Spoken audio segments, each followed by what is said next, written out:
বন্ধুরে আমার, এবার আলীর বিয়ে হলো কার সাথে? মা ফাতেমার বিয়ে হলো কার সাথে? আলীর সাথে। আলীর বিয়ে হলো কার সাথে? মা খাতুনে জান্নাত ফাতেমা। ও বন্ধু, মা ফাতেমার দলিল পেয়ে গেলাম, ভালোবাসলে জান্নাতের নেত্রী। আর হযরতে আলী সম্পর্কে রাসূল বলেছেন, I am a city of education, the gate of that city is Ali. আমার রাসূল বলেছেন, আনা মাদিনাতুল ইলমি ওয়া আলিউন বাবুহা। আমার রাসূল বলেছেন, আমি নবী হলাম শিক্ষার শহর, আর সেই শহরের দরজা মিলন হয়ে গেল। তাদের মধ্য থেকে ফুটন্ত গোলাপের মতো দুইটা নূরানী সন্তান পৃথিবীতে আসলো। একজন হলো হযরত ইমাম হাসান, আরেকজন হলো হুসাইন রাদিয়াল্লাহু তাআলা আনহু। আমার রাসূল বলেছেন, imam Hasan and Hussain to my flower in the world. আমার রাসূল বলে দিয়েছেন, ইমাম হাসান হুসাইন দুই ভাই, দুনিয়ায় আমার দুইটা ফুল। জোরে জোরে কন্যা সুবহানাল্লাহ। ও বন্ধু, এই গ্রামের যুবক, তোমাদের নসিব কত প্রেমময়, তোমাদের নসিব কত খুশনসিব রে। আমার রাসূল তোমাদের জন্য গুড নিউজ দিয়েছে। কেন তুমি আহলে বাইতকে ভালোবাসবা, নবীর পরিবারকে তুমি কেন ভালোবাসবে, এটা তো জানার দরকার। আমার রাসূল বলে দিয়েছেন, আল হাসান ওয়াল হুসাইন সাইয়্যিদা শাবাবি আহলিল জান্নাহ। আমার রাসূল বলেছেন, imam Hasan and Hussain are the leader of younger people in Jannah. আমার রাসূল বলে দিয়েছে, ইমাম হাসান হুসাইন জান্নাতে যুবকদের নেতা হবে, লিডার হবে। জোরে জোরে বলুন না সুবহানাল্লাহ, আর জোরে বলুন না সুবহানাল্লাহ। বন্ধু, তাহলে আহলে বাইতকে ভালোবাসার দরকার আছে না নাই? আরো জোরে বলেন। ইমাম হুসাইন জান্নাতের সরদার, নবীজির কলিজার টুকরা। নবীজি বললেন, হুমা রাইহানাইহা মিনাদ দুনিয়া। ইমাম হাসান হুসাইন দুনিয়ায় নবী বলছেন দুইটা ফুল, ঠিক কিনা বলেন? আরো জোরে বলেন না। বন্ধুরে আমার, এই যে ইমাম হাসান হুসাইনকে ভালোবাসবো, আপনাদেরকে আরো একটু বলি, ইমাম হাসান হুসাইনকে আমার আল্লাহ কত ভালোবাসে। ঈদের পূর্বক্ষণে ও বন্ধু মা ফাতেমার কাছে গিয়ে বলল, মা গো, ঈদের সময় তো ঘনিয়ে আসছে গো, ঈদ তো খুব কাছাকাছি, আমাদেরকে নতুন জামা দিবা না? মা ফাতেমা বলল, বাবা বাবা গো, তোমাদের জন্য পোশাকের ব্যবস্থা হয়ে যাবে। ও বন্ধু, কিছুক্ষণ পরে বন্ধু দর্জি তার জন্য কাপড় নিয়ে আসলো জান্নাত থেকে, ছোট ছোট কন্যা সুবহানাল্লাহ। এবার মা খাতুনে জান্নাত ফাতেমা খেয়াল করেন, নতুন জামা চাইতে দেরি রে। মা ফাতেমা বললেন, হয়ে যাবে, ব্যবস্থা হয়ে যাবে। জান্নাত থেকে বন্ধু পোশাক চলে আসলো। এই খবর আমার নবীজির কাছে মা ফাতেমা জানিয়ে দিলেন, বাবা বাবা গো, একজন দর্জি এসে ঘরে পোশাক দিয়ে গেল। আমার নবীজি বললেন, এইটা দর্জি নয়, এটা হলো জিবরাইল। আমার কলিজার টুকরা দুইজনের দর্জি হয়ে পৃথিবীর বুকে কদম দিয়েছে। আর একটু মহব্বত করে, আরো জোরে। আজকে আমি ছোট্ট করে আজকে কারবালার যে মর্মান্তিক অধ্যায়, সেই জায়গাটা নিয়ে একটু আলোচনা করব। আপনারা একটু থাকবেন তো আমার সাথে?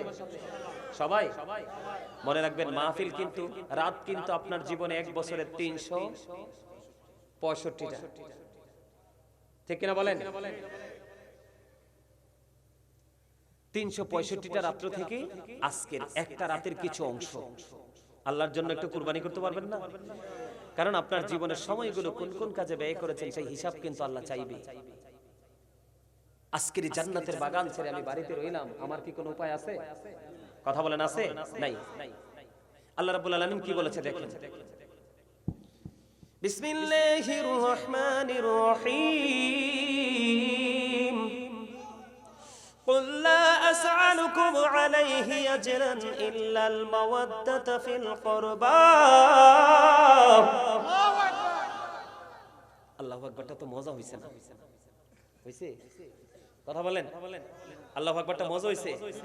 এখন কই মূল ওয়াজে যাইতে চাই, কিন্তু আপনারা তো এখনো অ্যাক্টিভ হন নাই। আপনারা মূল ওয়াজে যাইতে হলে আপনাদেরকে একটু অ্যাক্টিভ হতে হবে। আপনারা কি একটু অ্যাক্টিভ হতে পারবেন আমার সাথে? আরো জোরে বলেন, সবাই সবাই আরো জোরে।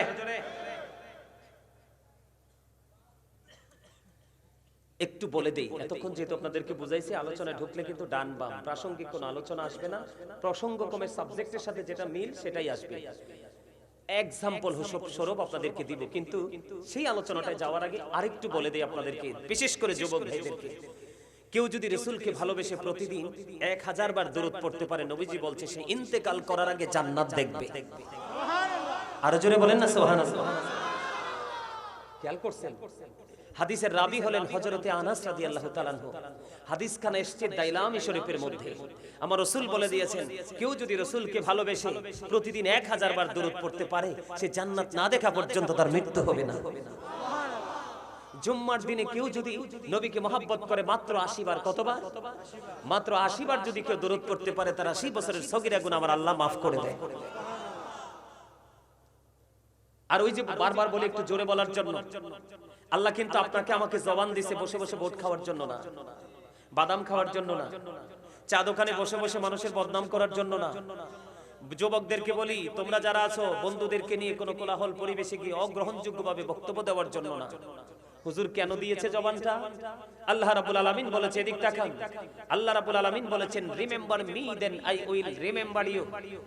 আল্লাহ রাব্বুল আলামিন বলেছেন, ফাযকুরুনি আযকুরুকুম, তোমরা আমাকে স্মরণ করো, আমি তোমাদেরকে স্মরণ করব। জোরে কন্না সুবহানাল্লাহ। তার মানে আল্লাহ আমাদেরকে জবান দিয়েছে কিসের জন্য? জিকির করার জন্য। এখন জিকিরের অর্থ কি? জিকির কাকে বলে? কত প্রকার, এদিক তাকান। সুবহানাল্লাহ বলা আল্লাহর জিকির, আলহামদুলিল্লাহ বলা এটাও জিকির, আল্লাহু আকবার বলা এটাও জিকির, লা ইলাহা ইল্লাল্লাহ বলা এটাও জিকির, কাউকে ভালো কাজের জন্য ডেকে আনা এটাও জিকির, কাউকে খারাপ কাজ করতে দেখলে থামিয়ে দেওয়া এটাও জিকির, নামাজে দাঁড়িয়েছেন ওটাও জিকির, হজে গেছেন ওটাও জিকির। সুবহানাল্লাহ বলেন না? তাহলে আমরা এখানে কোথায় আছি? জিকিরের জলসা। কোথায়? আমাদেরটা জলসা, কারণ আমরা এই জলসা সম্পূর্ণ করব দাঁড়িয়ে এবং বসে, ঠিক কিনা বলেন? তাহলে আমরা জিকির করব তো, আরো জোরে। আর একটা মজার হাদিস হলো, নবীজি বলছে, আমরা যারা জান্নাতের বাগানে আসছি, আমরা জান্নাতের মেহমান। কিসের মেহমান বলেছে কে? আল্লাহ এবং আল্লাহ রাসূল। তা আমরা যখন জান্নাতের বাগানে আসছি, জান্নাতের মেহমান। এখন মেহমান আসলে খাইতে হয় না? কথা বলেন, খাইতে তো হয়। এখন আল্লাহ রাসূলের কথা অনুযায়ী, আল্লাহর কথা অনুযায়ী আমরা জান্নাতের বাগানের মেহমান হয়ে গেছি। এখন আমাদের খাবার কি? জিকির। You are great my dear brother. আলহামদুলিল্লাহ বলেন। Absolutely right answer. Thank you very much. আলহামদুলিল্লাহ বলেন। আরে আরো জোরে, আরো জোরে।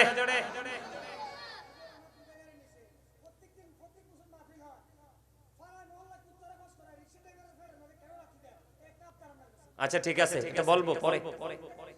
ঠিক আছে বলবো, ঠিক আছে বলবো তো বলবো, বলবো বললাম তো বলবো, বলবো বলবো সবার পরে। ওর বক্তব্যটা একটু মনে করাই দিয়ে সবার পরে এই বিষয়টা নিয়ে, মানুষের নীতি নৈতিকতা নিয়ে একটু টাচ দিব। দরকার আছে না? আছে না নাই? আর বলা যাবে না আমি তোমার উত্তর বুঝতে পারছি, তোমার প্রশ্ন বুঝতে পারছি, বসো বসো।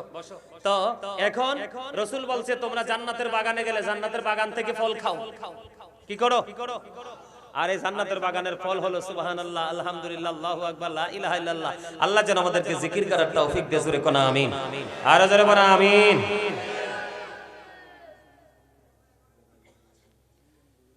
আল্লাহ রাব্বুল আলামিন কি বলেছে বন্ধু পবিত্র কালামে হাকিম? আমি আমার আলোচনার বিষয়ের মধ্যে ঢুকতে চাই, আপনাদের সবাইকে বিনীতভাবে অনুরোধ করব, ধৈর্য ধরে এতক্ষণ পর্যন্ত যেভাবে আলোচনাগুলো শুনেছেন বন্ধু শুনতে থাকবেন। আল্লাহ রাব্বুল আলামিন পবিত্র কালামে হাকিম স্পষ্ট করে বলে দিয়েছেন, কুল লা আসআলুকুম আলাইহি আজরান ইল্লাল মাওয়াদ্দাতা ফিল কুরবা। আল্লাহ রাব্বুল আলামিন বলে দিয়েছে, আমিও কিন্তু জিকির করেছি, আপনিও করেছেন, আমি তেলাওয়াত করেছি, আপনি আল্লাহু আকবার ধ্বনি দিয়েছেন, দুজনের জিকির হয়ে গেল খুব চমৎকার। ঠিক কিনা বলেন? আর জোরে। এইভাবে জিকির করতে হবে। আপনি যখন কোন আলেমকে, যাকেই আপনার হক্কানি আলেম হতে হবে, পৃথিবীর সব আলেম কিন্তু হক না। নবীজি বলে গেছে, কিয়ামতের পূর্বক্ষণে কিয়ামতের আলামতের মধ্যে অন্যতম আলামত হবে আমাদের মতো মোল্লারা। সুবিধার জন্য, স্বার্থের জন্য মন গড়া ফতোয়া দিবে, সঠিক ইলম থাকবে না। তারা তাদের মন গড়া ফতোয়া দিয়ে সমাজের মধ্যে বিভক্তি সৃষ্টি করবে, আর সমাজের মধ্যে মানুষগুলো গোমরা হতে থাকবে। ঠিক কিনা বলেন? এখন এই মোল্লার সংখ্যা বের হইছে কিনা? আরো জোরে বলে। আমার রাসূল বলে দিয়েছে, আমার রাসূল আমাদেরকে জানিয়েছে, আল্লাহ বলেছেন, join with my dear people, come to my paradise. আল্লাহ রাব্বুল আলামিন বলেছে, যুবক, তোমাদের জীবনে তোমরা যদি কোনো হক্কানি আলেমকে তোমরা ভালোবাসতে পারো হৃদয় দিয়ে, সেই আলেম হতে হবে সত্যিকারের আহলে সুন্নাত ওয়াল জামাতের অন্তর্ভুক্ত, নবীওয়ালা, ওলিওয়ালা, আহলে বাইতওয়ালা, সাহাবাওয়ালা। ঠিক কিনা বলেন?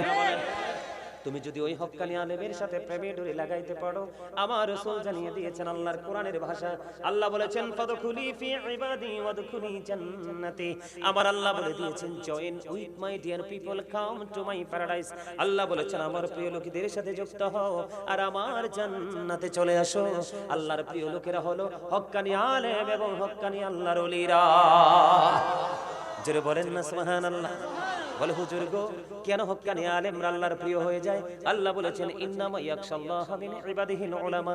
এই পৃথিবীর বুকে মানুষ আল্লাহর কাছে 18,000 মাখলুকাতের মধ্যে মানুষ আল্লাহর কাছে সবচেয়ে সুন্দর। এর মধ্যে সবচেয়ে সুন্দর হলো বন্ধু মুসলমান। আর এই মুসলমানের মধ্যে সবচেয়ে বড় হলো আলেমরা। কারণ সত্যিকারের ভয় আলেমরাই আল্লাহকে করে, ঠিক কিনা বলে? সত্য বলতে গিয়ে অনেক আলেম বন্ধু মায়ের খায়, অপমানিত হয়, লাঞ্ছিত হয়। এটা বন্ধু আলেমদের জন্য বড় নিয়ামত। আর যারা আলেমদের কথা জবান না বুঝে হক্কানি আলেম হইতে হবে, আমি আগেই বলেছি সব আলেম হক নয় বন্ধু। যারা বন্ধু আলেম হয়ে ওলির বিরোধিতা করে, আপনারা কি তাকে হক বলবেন? যারা আলেম হওয়ার পরে রাসূলকে ছোট করে কথা বলে হক বলবেন? যারা বন্ধু আলেম হওয়ার পরে নবী এবং নবীর পরিবারকে ছোট করে কথা বলে, তারা কি আলেম? আলেম না। বন্ধুরে আমার, আমি আপনাদেরকে বলে দিতে চাই, আমার যে আলোচ্য বিষয় আজকে হলো শুহাদায়ে কারবালা। বন্ধুরে আমার, আল্লাহ রাব্বুল আলামিন বলে দিয়েছেন কুল্লা আসআলুকুম আলাইহি আজরান ইল্লাল মাওয়াদ্দাতা ফিল কুরবা। কুল দার আল্লাহ রাব্বুল আলামিন আল্লাহর হাবিবকে মিন করেছেন, আল্লাহর হাবিবকে মিন করে বলেছেন হাবিব আপনি জানিয়ে দেন গো। ও আল্লাহ, আমি কি জানিয়ে দেব? আমার আল্লাহ ডাক দিয়ে বললেন হাবিব আপনি জানিয়ে দেন, আপনি বলে দেন আমি যে তোমাদের কাছে রিসালাতের বাণী নিয়ে আসলাম, সত্যের সন্ধান নিয়ে আসলাম, আমি যে তোমাদের জন্য নিয়ামতের উপদেশ দিয়ে গেলাম, এর বিনিময়ে আমি তোমাদের কাছে কিছুই চাই না রে। ও রাসূল গো, ইয়া রাসূলুল্লাহ, ইয়া হাবিবাল্লাহ, আপনি চান কি নবী? আমার রাসূল বলে দিয়েছেন আমি চাই আমার আহলে বাইতের ভালোবাসা। জোরে বলেন না সুবহানাল্লাহ। এটা কিন্তু হাদিস শরীফ না, এটা কিন্তু পবিত্র কালামে হাকিম, আল্লাহর কওল, হে মাহফুজের কোরআন। ও যুবক, তোমরা ভালো করে শোনো। কারণ কারবালা কেন হলো? আহলে বাইত কেন শহীদ হলো? আহলে বাইতের অন্যতম সদস্য ইমাম হুসাইন রাদিয়াল্লাহু তাআলা আনহু কেন রে ওই 61 হিজরিতে ওই কারবালার ময়দানে নির্মমভাবে বন্ধু শাহাদাত বরণ করতে হলো? এই ইতিহাস তোমাদের জানা দরকার। কারণ তোমরা এই ইতিহাস জানতে চাচ্ছ না। কারণ এই ইতিহাসগুলো ধীরে ধীরে ধীরে ধীরে পৃথিবী থেকে মুছে যাবে। আর ইতিহাসগুলো যখন মুছে যাবে, তখনই ঘন ঘন পৃথিবীতে গজব আসবে, নতুন নতুন রোগের প্রকাশ হবে, ঘন ঘন ভূমিকম্প হবে। ও বন্ধু, আসমানি গজবের মোকাবেলা হবে। কারণ এখনই মাহে মুহররম যখন আসে রে, আপনারা দেখতে পাবেন এখন অনেক মোল্লারা ইয়াজিদের প্রশংসা করে। কথা বলেন না কেন? ইয়াজিদের নামের আগে বলে হযরত ইয়াজিদ, নাউজুবিল্লাহ বলেন। ও বন্ধু, আমি আপনাদেরকে বলে দিতে চাই, আমি নাম নিতে চাই না, ওরা অত্যন্ত নোংরা। যারা নবী এবং নবীর পরিবারকে নোংরামির সাথে তুলনা করে, এরা কখনোই ইমানদার হতে পারে না। তাদের সাথে সত্যিকারের ইমানদারের কোনো আপোষ হতে পারে না, ঠিক কিনা বলে? আল্লাহ রাব্বুল আলামিন বলতেছে হাবিব, আল্লাহ রাসূলকে ডেকে বললেন হাবিব আপনি যে রিসালাত নিয়ে গেলেন, ও হাবিব আপনি যে উপদেশ নিয়ে গেলেন, আমাদের জন্য সত্য মিথ্যা কিভাবে পার্থক্য করবে উপদেশ কে আনছে? রাসূল কে আনছে? অর্ডার কার? আল্লাহর বন্ধু। এই যে আমাদের কাছে নবীজি দিনকে কায়েম করতে গিয়ে নবী কষ্ট পাইছে কিনা? নবীজি রক্ত মোবারক ঝরছে কিনা? উহুদের ময়দানে দান মোবারক শহীদ হইছে কিনা? ও বন্ধু, আবু জাহেল কত কষ্ট দিয়েছে, ঠিক কিনা বলে? উতবা সাইবা কষ্ট দিল, আমার আপনার প্রাণের রাসূল কত কষ্ট করেছে। এই যে উম্মতের জন্য সত্যিকারের দ্বীন ইসলাম আমাদেরকে দিয়ে গেল, এর বিনিময়ে রাসূল বলেছেন আমি তোমাদের কাছে কিছু চাই না রে, আমি চাই শুধু আমার পরিবার আহলে বাইতের ভালোবাসা। দেখেন কত মজা। কোরআন কার? আল্লাহর না? আল্লাহ আল্লাহর হাবিবকে ডাক দিয়েছে, কি করেছে? আল্লাহর হাবিবকে ডাক দিয়েছে, বন্ধু আমি এই আয়াতটা নাযিল করলাম, আপনি আপনার উম্মতগুলোকে জানিয়ে দেন আমি আপনি যত কষ্ট করেছেন এই দিন তাদের কাছে পৌঁছে দিয়েছেন, সত্যের সন্ধান নিয়ে গেছেন, এর বিনিময় আপনি তাদেরকে জানাইয়া দেন হাবিব আমি কিচ্ছু চাই না, আমি চাই শুধু আমার আহলে বাইতের ভালোবাসা। এবার আসেন বন্ধু, আহলে বাইত বলতে আমরা কি বুঝি? আমার দিকে তাকান যুবক, তোমাদের মা বোন আছে না নাই বাড়িতে? দাদি নানি চাচি জেঠি খালা ফুফু আছে না নাই? এই মায়ের জাত অত্যন্ত সম্মানী এবং মর্যাদার জায়গা, ঠিক কিনা বলেন? পৃথিবীতে সবচেয়ে ছোট্ট শব্দ হলো মা, ঠিক কিনা বলেন?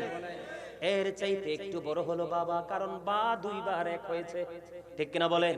পৃথিবীর মধ্যে সবচেয়ে ছোট্ট শব্দ হলো বাবা মা, এবং পৃথিবীতে শ্রেষ্ঠ আমার রাসূলের পরে আপনার আমার কাছে ও বন্ধু দুনিয়ার মধ্যে যদিও শব্দটা ছোট কিন্তু সবচেয়ে সম্মানী শব্দ হলো এই মা। কথা বলেন না কেন? বন্ধুরে আমার, আপনি আমি আমরা কেউ চাইব না আমাদের মারা কষ্ট পাক। কথা বলেন না কেন? যুবক রে, আজকে তোমরা আলোচনা শুনে যাও, কারণ আমি যখন ছোট্ট ছিলাম এইভাবে তোমাদের মতো ও বন্ধু মিথ্যে কথা বলছি না, বানিয়ে বলছি না, অতিরিক্ত বলছি না, আমিও কিন্তু এইভাবে বসে বসে শুনে শুনে আজকে এই জায়গায় আসছি। যখন এখানে বসে বসে শুনতাম, যেখানে মাহফিল হতো সবার আগে বন্ধু আমি চলে যেতাম, সবার আগে হুজুর চেয়ারের বরাবর বসতাম, হুজুর যদি দরুদ পড়ে তার সাথে সাথে স্বর মিলিয়ে আমি দরুদ পড়বো, পড়তে পড়তে পড়তে পড়তে আজকে পড়ানোর জায়গায় মালিক নিয়ে আসলো। কথা বলেন না কেন? আমি যুবক তোমাদেরকে বলি, হুজুরা যখন ওয়াজ করতো, যে হাদিসটা যে আলোচনাটা আমার কাছে বেশি মজা হতো, পৃথিবীর কাউকে যদি আমি না বলেছি, বাড়ি গিয়ে সবার আগে মাকে শোনাইতাম। জোরে বলেন না সুবহানাল্লাহ। আজকে আমি তোমাদেরকে বলে দেই যুবক, হৃদয় খুলে শোনো রে যুবক, তুমি তোমার মাকে গিয়ে আজকে গুড নিউজটা দিবা। আমার রাসূল জানিয়ে দিয়েছেন, রাসূলের আহলে বাইতের অন্যতম সদস্য মা খাতুনে জান্নাত ফাতেমা, আমার রাসূল বলে দিয়েছেন ফাতেমা তো সাইয়্যিদাহু নিসাই আহলিল জান্নাহ। আমার রাসূল বলেছেন mother Fatema is the leader of females in Jannah. আমার রাসূল বলে দিয়েছে ও বড়ুরা সন্ডিমুরা, এই গ্রামের নাম কি? জয়কামতা। এই জয়কামতা গ্রামের আমার মা, আমি আমার বোনদেরকে ডেকে ডেকে বলছি গো, আজকে ঘুমিও না, হৃদয়ের জানালা খুলে তোমরা শোনো। আমার রাসূল বলে গেছে মা বোনেরা যারা ও বন্ধু সত্যিকারের ইমানদার হবে, মুমিনা হবে, আমার রাসূল বলেছে ও বন্ধু এই সন্ডিমুরা জয়কামতা নেই, এই জয়কামতা আমরা তলি জয়কামতা গ্রামের আমার মা বোনদেরকে বলছি, এবং মিডিয়ার মাধ্যমে যারা শুনবে তাদেরকে উদারত আহ্বান জানাচ্ছি, পৃথিবীর সব মানুষ যদি তোমার বিপক্ষে চলে যায় তোমার কোনো ভয় নেই, নবী এবং নবীর পরিবার যদি তোমার জীবন থেকে হারিয়ে যায় সবচেয়ে বড় বিপদগ্রস্ত হবে তুমি, এই পারেও ও পারেও। এই জন্য রাসূল বলে গেছে আহলে বাইতের অন্যতম সদস্য ওই যে আল্লাহ ডাক দিয়ে আল্লাহর হাবিবকে বলছে, হাবিব আপনি আপনার উম্মতগুলোকে জানাইয়া দেন আপনি যে তাদের কাছেই প্রেমময় বানিয়ে গেছেন, এর বিনিময়ে রাসূল বললেন আল্লাহর পক্ষ থেকে জানানো হলো, রাসূল বলল আমি এর কষ্টের বিনিময়, দাওয়াতের বিনিময়, রিসালাতের বিনিময়, সৎ উপদেশের বিনিময় আমি তোমাদের কাছে কিছুই চাই না, চাই শুধু আমার আহলে বাইতের ভালোবাসা। আহলে বাইতের অন্যতম সদস্য হলো মা খাতুনে জান্নাত ফাতেমা। আমার রাসূল বলে দিয়েছেন মা খাতুনে জান্নাত ফাতেমা হবে জান্নাতে মুমিনাদের সরদারিনী। জোরে জোরে কন্যা সুবহানাল্লাহ। তাহলে আপনি যদি আজকে মাকে গিয়ে বলেন মা গো, গাজী সুলাইমান আল কাদরি এসে বলে গেছে মা খাতুনে জান্নাত ফাতেমাকে ফলো করো, ওনার মতো তোমার লাইফ স্টাইলটাকে করে ফেলো, তোমার নাকি জান্নাতে রিসিভ করবে নবীজির প্রিয় কন্যা মা ফাতেমা। তাহলে সেই আহলে বাইতকে ভালোবাসার দরকার আছে না নাই বন্ধু? ও বন্ধু হৃদয় খুলে শোনো গো, মা ফাতেমার বিয়ে হলো কার সাথে? হযরতে আলী, ইসলামের চতুর্থ খলিফা। মা আয়েশা সিদ্দিকা রাদিয়াল্লাহু তাআলা আনহা থেকে হাদিস কানা বর্ণিত, আমার আপনার প্রাণের রাসূল ও বন্ধু অত্যন্ত চমৎকার হাদিস বর্ণনা করেছেন। বন্ধুরে আমার আবু বকর এবং আলী যখন এক জায়গায় বসতো, আমার মা খাতুনে জান্নাত ফাতেমা এমন স্বামী পেয়েছে রে আমাদের জন্য বড় নেয়ামত বন্ধু। যখন হযরতে আবু বকর এবং হযরতে আলী যখন একটা জায়গায় দাঁড়াতো অথবা বসতো, হযরতে আলীর চেহারার দিকে তাকায়া থাকতো আবু বকর। একদিন আবু বকরের কন্যা মা আয়েশা প্রশ্ন করলেন, বাবা বাবা গো, আমার জানতে বড় মনে চায় গো বাবা। কি জানতে মনে চায় বাবা? আমার জানতে বড় মনে চায়, তোমরা যখন একই জায়গায় হও গো, তখন তুমি প্রেমময় নজরে তাকিয়ে দেখো হযরতে আলীর দিকে, বাবা আলীর মধ্যে কি আছে গো? এবার আবু বকর ডাক দিয়ে বললেন, আয়েশা আয়েশা রে, হযরতে আলীর চেহারার দিকে তাকিয়ে থাকা ইবাদত। বাবা এই কথা কে বলেছে? এই কথা বলেছে আমার প্রাণের নবীজি। জোরে জোরে বলেন না।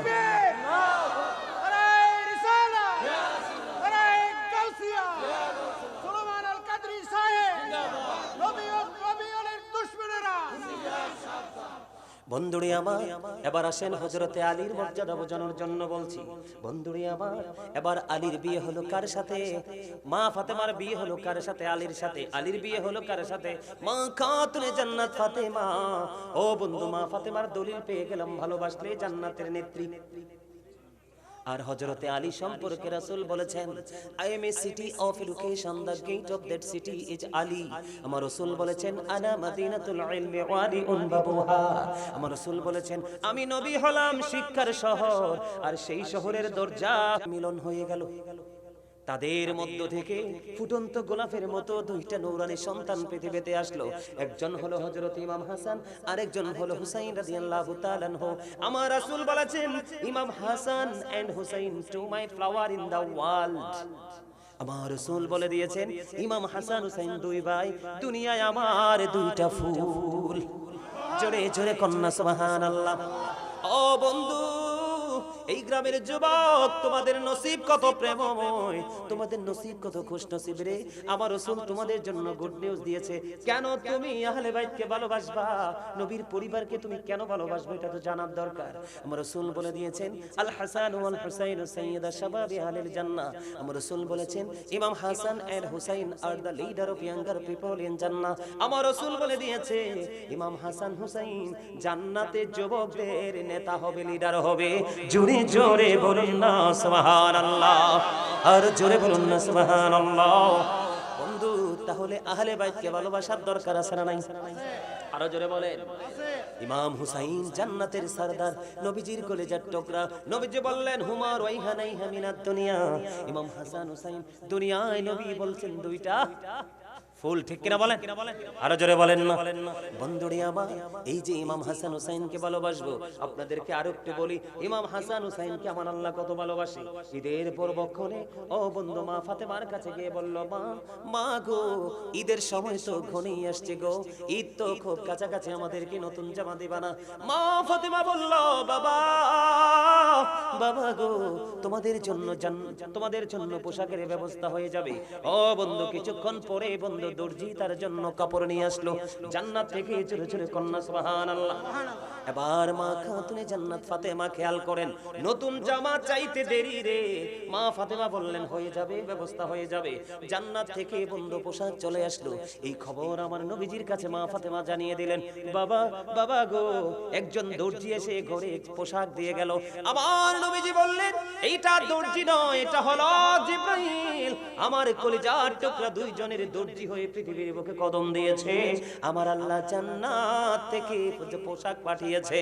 জোরে জোরে কন্যা সুবহানাল্লাহ, আর জোরে বলেন না সুবহানাল্লাহ। আহলে বাইতকে ভালোবাসার দরকার আছে না নাই? আর জোরে বলেন না।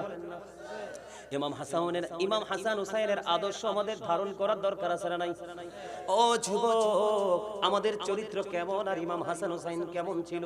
একদিন দুই ভাই ঘর থেকে বের হলো, ঘোড়ায় চড়ে টকবক টকবক করে যখন ভ্রমণ করতে লাগলো, হঠাৎ করে দৃষ্টি সীমার মধ্যে পড়লো, একজন মুরব্বী ওযু বানাইতেছে। দাদু কি করতেছে? ওযু বানাইতেছে। ওই দাদুর কিন্তু ওযু হয় না। এবার হাসান হুসাইন দুই ভাই দেখলেন, ওই যে বুড়ো দাদু ওযু বানায় রে, তার ওযু তো হয় না। এবার এক ভাই আরেক ভাইকে ডেকে ডেকে বলল, ভাইয়া ওই যে নজর দিয়ে চাইয়ে দেখো, ওই বুড়ো দাদু ওযু বানায়, তার ওযু তো হয় না। এই কথা বলার পরে ইমাম হাসান হুসাইন দুই ভাই মিলে বুদ্ধি করলেন, কি করা যায় রে বলো? দুই ভাই মিলে বুদ্ধি করলেন, চলো দাদুর কাছে চলে যাই। যাওয়ার পরে কি করলেন? দাদুকে সালাম দিলেন। দাদু সালামের জবাব দিলেন। জবাব দেওয়ার পরে এবার কিনে দাদু প্রশ্ন করলেন, তোমরা কে গো? এবার তারা পরিচয় না দিয়ে বললেন, দাদু। দাদু বলো না, আমরা দুই ভাই আজকে ওযু করব, কি করব? সুবহানাল্লাহ বলেন না। ওই বুড়ো দাদুকে ডাক দিয়ে বললেন, দাদু, দাদু গো, আমরা দুই ভাই আজকে ওযু করব। দাদু তুমি বলে দিবা কার ওযুটা বেশি সুন্দর। জোরে জোরে বলুন সুবহানাল্লাহ। এবার কি করলেন? দুই ভাই মিলে ওযু বানালেন। ওযু বানানোর পরে দাদুর কাছে জানতে চাইলেন, দাদু বলো না কার ওযুটা বেশি সুন্দর। এবার ওই বুড়ো দাদু একটা ডাক দিয়ে বলল, দাদু,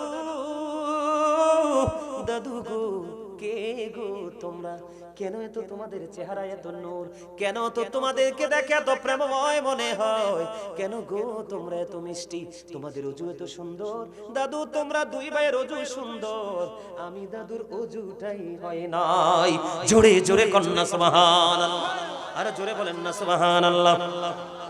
আমরা যদি অন্যায় করি, একজন আরেকজনকে ধাক্কা মেরে ফেলে দেই, প্রহার করতে থাকি, কিন্তু নবীর কলিজার টুকরার আদর্শ দেখতে পাইছেন? কোন উচ্চবাচ্য করেছে? কোন গর্হিত আচরণ করেছে? ঠিক কিনা বলে? এখন আমরা যদি ছেলেদেরকে শাসন করি, তারা আমাদের দিকে উগ্র মেজাজে তাকায়, ঠিক কিনা বলে? তাহলে তাদের লাইফ সুন্দর হবে কিভাবে? তোমার জীবনে যদি অভিভাবক না থাকে, যোগ্য দক্ষ টেকসই অভিভাবক লাগবে, তাহলেই তোমার ফিউচার হয়ে যাবে ব্রাইট। এবার কি করলেন? ওই দাদু প্রশ্ন করলো, দাদু, দাদু গো, বলো না কেন এত সুন্দর তোমাদের ওযু, তোমাদের পরিচয় কি? এবার দুই ভাই উত্তর দিলেন, দাদু, দাদু গো, আমরা পৃথিবীর কোনো সাধারণ মানুষ নই, আমরা পৃথিবীর কোনো সাধারণ ঘরের সন্তান নই, আমরা হলাম তোমার নবী রাহমাতাল লিল আলামিন, ইমামুল মুরসালিন, সিরাজুম মুনীরা, নূরুম মুবিন। ওই যে নূরুন আলা নূর নবী, ওই নূর নবীজির কলিজার টুকরা হাসান হুসাইন দুই ভাই। এই ওযু আমাদেরকে পৃথিবীর কেউ শেখায় নাই, এই ওযু শিখেছি আমার প্রাণের নানার কাছ থেকে। জোরে জোরে বলেন না সুবহানাল্লাহ।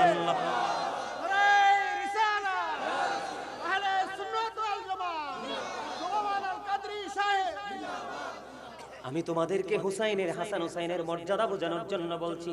এক্সাম্পল দিয়ে আমি কারবালার ময়দানে ঢুকবো, তোমাদেরকে বুঝাইতে চাই, যুবক, ইমাম হাসান হুসাইনের কাছে, আমার আল্লাহর কাছে তারা কত পছন্দের। পছন্দের যদি না হতো, ওই হাবিবকে ডাক দিত না, ঠিক কিনা?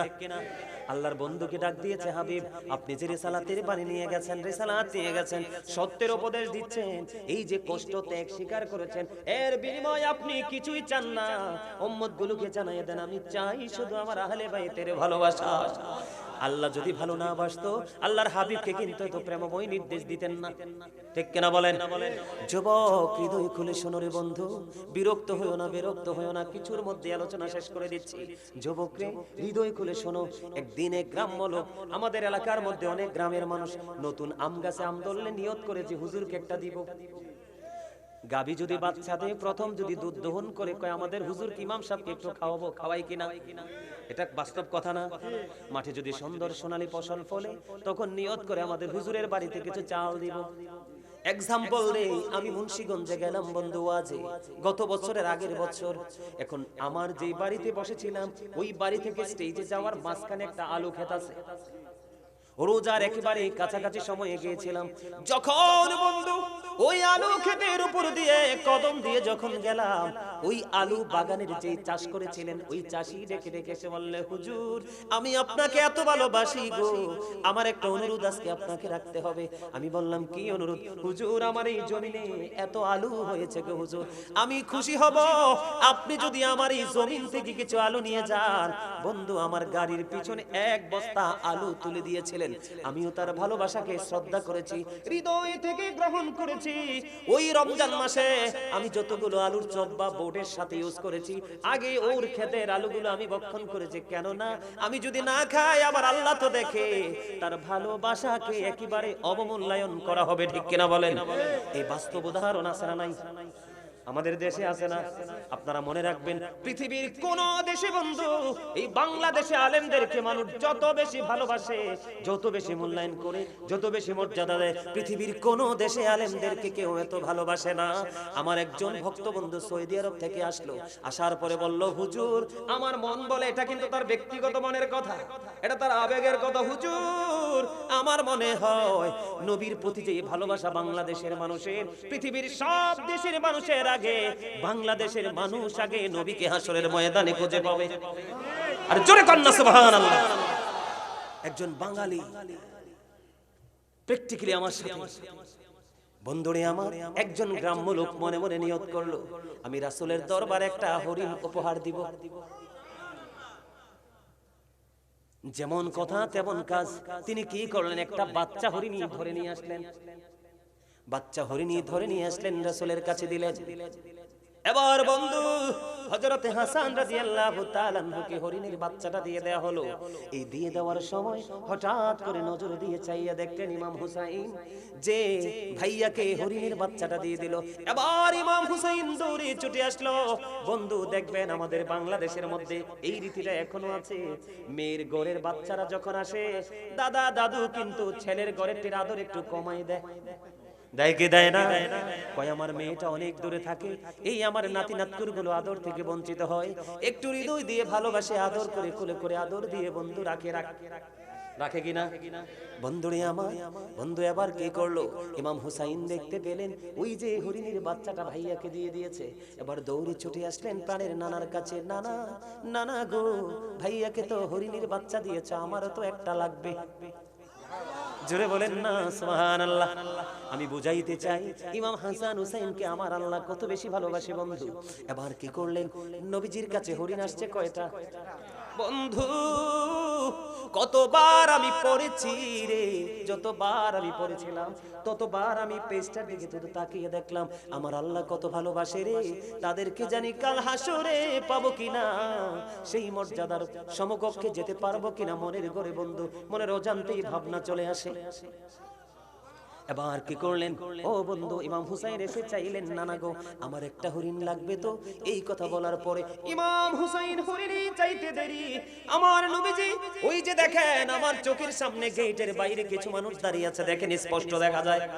এটা প্র্যাকটিক্যাল, আমি বোঝানোর জন্য বলছি, প্র্যাকটিক্যালি দেখতে পাচ্ছেন কিনা? ঠিক আমার নবীজি ও বন্ধু সুন্দর করে নিবিড়ভাবে তাকিয়ে দেখলেন দুইটা হরিণ দৌড়ে নবীজির দিকে ছুটে আসছে। এবার এসে বন্ধু একটা হরিণের বাচ্চা, আরেকটা হলো বড় হরিণ। এবার হরিণী নবীজির সামনে আসলো, আসার পরে আল্লাহর কুদরতে হরিণীর জবান খুলে গেল। ওই হরিণীর জবান যখন খুলে গেল বন্ধু, এবার নবীজির কদমে সালাম দিয়ে দিলেন, ইয়া রাসূলুল্লাহ, ইয়া হাবিবাল্লাহ, নবী গো আপনার কদমে যে হরিণের বাচ্চাটা দেওয়া হয়েছে, ওই বাচ্চাটার মা আমি গো, আপনার কলিজার টুকরা হাসানকে দেওয়া হয়েছে। ইয়া রাসূলুল্লাহ, আমি মা হয়ে আজকে আমার আরেকটা বাচ্চা আপনার কদমে দিয়ে গেলাম, আপনার ওই কলিজার টুকরাকে দিয়ে দেন। জোরে জোরে বলেন না সুবহানাল্লাহ। বন্ধুরে আমার, ও বন্ধু আমি আপনাদেরকে বুঝাইতে চাই, হরিণ কি নিজের পাওয়ারে চলতে পারে নাকি আল্লাহর হুকুমে? কথা বলেন না। এই হরিণী পাঠাইছে কে? আমার আল্লাহ। শুধু এখানে ক্ষান্ত নয়, আমি আপনাদেরকে আরেকটু বুঝাইতে চাই বন্ধু, বিরক্ত হননি? যুবক ভাইরা তোমাদের কাছে ভালো লাগেনি? যুবকরা হাত তুলে দেখাও কার কার কাছে বেশি ভালো লাগে। সবাই যুবক মারহাবা। ইয়া রাসূলুল্লাহ, ইয়া গাউসুল আজম দস্তগীর। বন্ধুরে আমার, আমার দিকে তাকান। ইমাম হুসাইন ছোট্ট ওই দিকে যাচ্ছে খেলার জন্য। মা খাতুনে জান্নাত ফাতেমার গলা জড়িয়ে ধরলেন, মা, মা গো, আমি বন্ধু অত্যন্ত প্রেমময় খবর শুনে নেন। এবার মা, আমি একটু খেলতে চাই বন্ধুদের সাথে, আসার পরে আমাকে আপেল দিতে হবে। মা খাতুনে জান্নাত কোনো চিন্তা করলেন না, তিনি বললেন, হ্যাঁ বাবা, তোমাকে আমি আপেল দিব। এই কথা বলার পরে ইমাম হুসাইন খুশি হয়ে বন্ধু চলে গেলেন। খেলা শেষ করে খেলতে যখন গেল, এবার কি করলেন, মা ফাতেমার ব্রেইনে ঢুকলো যে মদিনার কোথাও তো এখন আপেল পাওয়া যাবে না, কারণ এখন তো আপেলের সৃজন না। আমি যে আমার হুসাইনকে কথা দিলাম আপেল দিব, যদি দিতে না পারি রে, আমি মা তো মিথ্যাবাদী হয়ে যাব। মা ফাতেমার মধ্যে বন্ধু একটা চিন্তা যখন চলে আসলো, যারা মদিনায় গিয়েছে তারা দেখেছে আমার নবীজি রওজা মোবারক থেকে, ও বন্ধু, মা ফাতেমার বাড়ি বেশি দূরে ছিল না, অল্প কিছু ডিস্টেন্স ছিল বন্ধু। আমিও গিয়ে দেখেছি যে এই দুই চোখ দিয়ে প্রাণ ভরে দেখেছি যে বন্ধু। এবার কি করলেন, এবার আমার দিকে তাকান বন্ধু, যদি ভালো না লাগে, আলোচনা শেষ করা পর্যন্ত যদি ভালো না লাগে আমি কিচ্ছু বলবো না, ওই দিক দিয়ে বের হয়ে চলে যাবেন, কিন্তু কাউকে ডিস্টার্ব করবেন না বন্ধু। আমি আপনাদেরকে বলে দিতে চাই এবার ঘটনাটা কি হলো। এবার ইমাম হুসাইন গেলেন চলে গেলেন খেলতে, মা ফাতেমা দৌড়ে চলে গেলেন রাসূলের হুজরা মোবারকে। হুজরা মোবারকে যাওয়ার পরে আমার নবীজি চাইয়া দেখলেন ইমাম হুসাইন, ইমাম হুসাইনের মা জান্নাতের সরদারিনী, আমার নবীজির কলিজার টুকরা যাকে বলা হয় বলতেন আমার নবী উম্মে হাবিবা। জোরে জোরে বলেন না সুবহানাল্লাহ। বন্ধুরে আমার, নবীজি যখন ললাটের মধ্যে ঘাম দেখলেন, দেখার পরে ডাক দিয়ে বললেন মা, মা গো। নবীজি বসা ছিলেন, মা ফাতেমাকে দেখে বন্ধু দাঁড়িয়ে গেলেন, আম্মা আপনি এখানে বসেন, আপনার ললাটে ঘাম দেখা যায় কেন?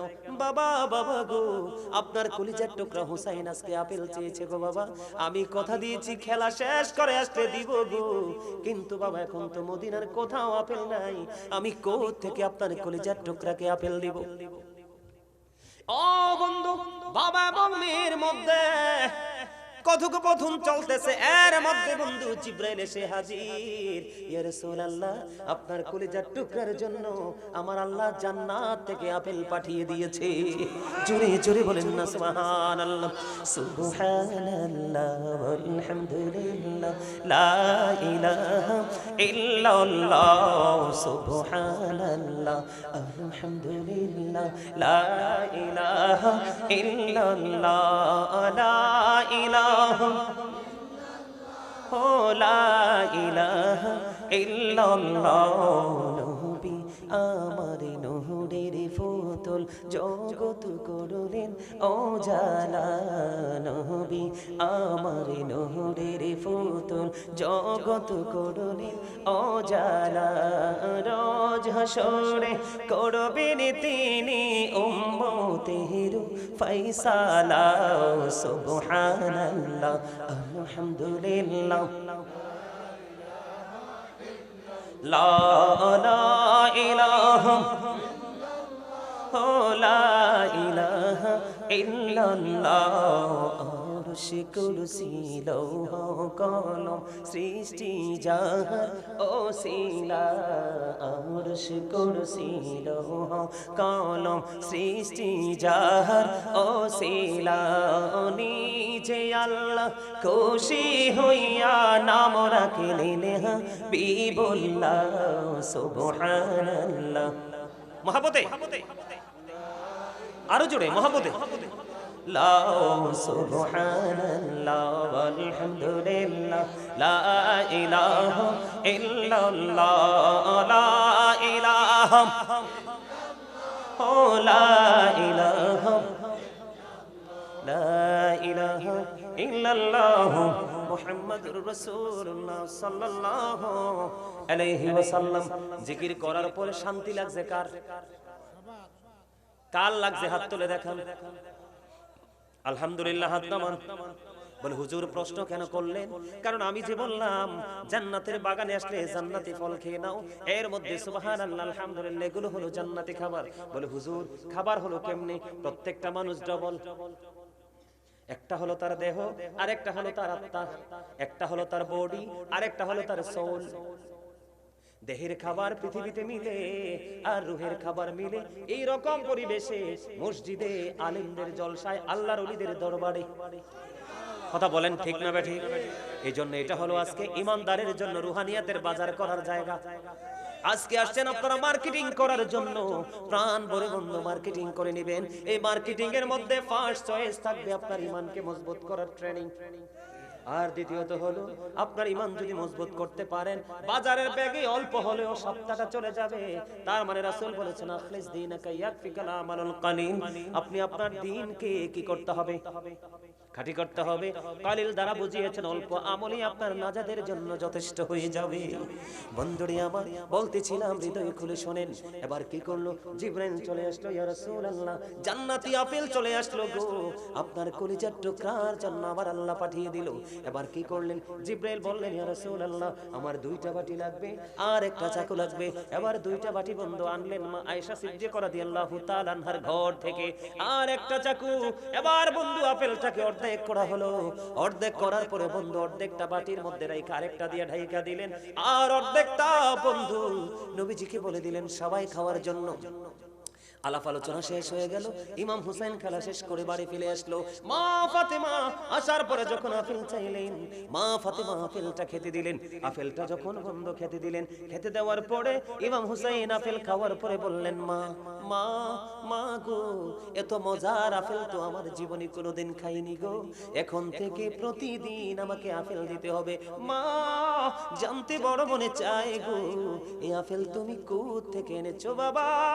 বাবা গো, এই আপেল তো আমি আনিনি, তোমার নানার কাছে আমার আল্লাহ জান্নাত থেকে পাঠাইছে। জোরে জোরে কন্যা সুবহানাল্লাহ। বন্ধু, মা ফাতেমার কাছ থেকে যখন শুনলেন তোমার নানার কাছে আপেল এসেছে, তোমার নানা ব্যবস্থা করে দিয়েছে, এই কথা বলার দেরি একটা সেকেন্ড দেরি করলেন না। ইমাম হুসাইন দৌড়ে চলে গেলেন মা খাতুনে জান্নাত ফাতেমার সঙ্গ ছেড়ে। এবার নানার কাছে বলেন, নানা নানা গো, আজ থেকে প্রতিদিন আমাকে আপেল দিতে হবে, এমন আপেল তোমার জীবনে আর কোনোদিন খাইনি। আমার নবীজি বললেন, নানা গো ব্যবস্থা হয়ে যাবে, যাও। এবার বন্ধু চলে গেলেন, কিন্তু রহস্য হলো কোথায়? ওই যে বাটির মধ্যে অর্ধেক আপেল জমা। বন্ধুরে আমার, প্রতিদিন একবার করে সরাইতে হবে এই বাটিটা। মা ফাতেমা নিয়ে রেখে দিলেন, দিন চলে গেল, রাত পাড়িয়ে গেল। পরের দিন যখন হলো, ও বন্ধু বাটি সরাইয়া দেখে ওই আপেলটা পুরোপুরি আস্থা হয়ে আছে। জোরে জোরে কন্যা সুবহানাল্লাহ। আপেলটা আস্থা হয়ে গেছে, কিন্তু জিবরাইলের কথা হলো এই আপেল কিন্তু পুরোটা খাওয়া যাবে না। ঠিক যেইভাবে দেখিয়েছেন এমনি ভাবে প্রতিদিন অর্ধেকটা আপেল কেটে সবাই মিলে খাবেন, আর বাকি অর্ধেকটা আপনারা বাটি দিয়ে ঢাইকা রেখে দিবেন। বন্ধুরে আমার, মা ফাতেমা আজকে খাইলেন আপেল কিন্তু একটাই, গতকালকে স্বাদ ছিল একটা, আজকের স্বাদ হয়ে গেল বন্ধু ভিন্ন রকম। আবার কি করলেন মা ফাতেমা? আবার ঢাইকা রেখে দিলেন। ঢাইকা যখন রেখে দিলেন, রেখে দেওয়ার পরে পরের দিন আবার ঢাকনা সরালেন। পরের দিন ঢাকনা সরানোর পরে চাইয়া দেখলেন আবার পুরো আপেলটা আস্থা হয়ে আছে। বন্ধুরে আমার, এমনি করে করে কিতাব প্রমাণ করেছে 2 বছর পর্যন্ত যখন ঢাকনা সরাইতো, ঢাকনা সরানোর পরে চাইয়া দেখতো ওই আপেলটা পুরো আস্থা হয়ে গেছে। অর্ধেকটা কেটে কেটে খাইছে, প্রতিদিন ভিন্ন ভিন্ন স্বাদ। 2 বছর পরে আল্লাহর রহমতে, আল্লাহর কুদরতে আপেলটা অদৃশ্য হয়ে যায়। জোরে জোরে কন্যা সুবহানাল্লাহ। বন্ধুরে আমার, দেখছেন নি চাইতে দেরি চাইছে কোথায়? জমিনে, মায়ের কাছে। কোথায়? আর আপেল পাঠাইছে আমার আল্লাহ জান্নাত থেকে। আর আপনি আমি ঘরের বাচ্চাকে টাকা দিয়ে দিল, ভালো জিনিস আনতে পারে না।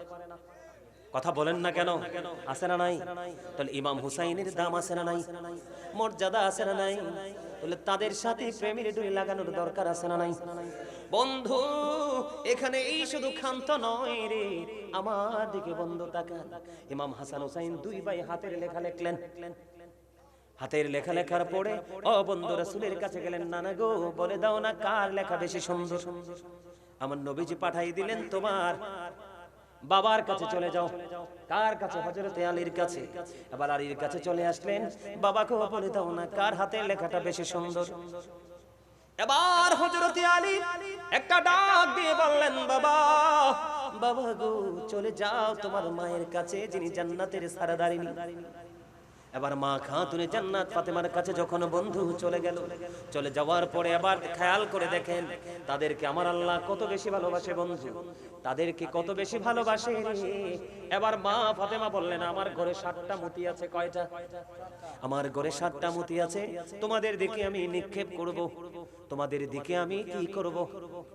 নিক্ষেপ করব, মানে ঘর থেকে তোমাদের দিকে আমি ফেলাবো। যে যত বেশি কুড়াইতে পারবা তার হাতের লেখা বেশি সুন্দর বলে গণ্য হবে। বন্ধু, মা ফাতেমা নিক্ষেপ করতেছেন। বন্ধু নিক্ষেপ করতে করতে বন্ধু 6টা নিক্ষেপ করে ফেললো। 2 ভাই বন্ধু 3টা করে 6টা কুড়িয়ে নিল। আর বাকি আছে কয়টা? আর বাকি আছে একটা। এবার কি করলেন বন্ধুরি আমার? এবার মা ফাতেমা যখন মতিটা হাতে নিলেন, আমার আল্লাহ জিবরাইলকে একটা ডাক দিয়ে বললেন, জিবরাইল যাও যাও ওই ফাতেমার বাড়ি চলে যাও রে। ফাতেমা যখন মতিটা নিক্ষেপ করবে, ওইটাকে আর 2টা টুকরা করে ইমাম হাসান হোসেন 2 ভাইয়ের ভাগে অর্ধেক করে দিয়ে দাও। বন্ধুরে আমার, মা ফাতেমা নিক্ষেপ করতে দেরি, নজর দিয়ে চাইয়া দেখলেন অটোমেটিক্যালি মতিটা 2টা ভাগ হয়ে গেল। 2 ভাইয়ের দিকে 2 অংশ চলে গেল। মা গো বলো না কার লেখা বেশি সুন্দর?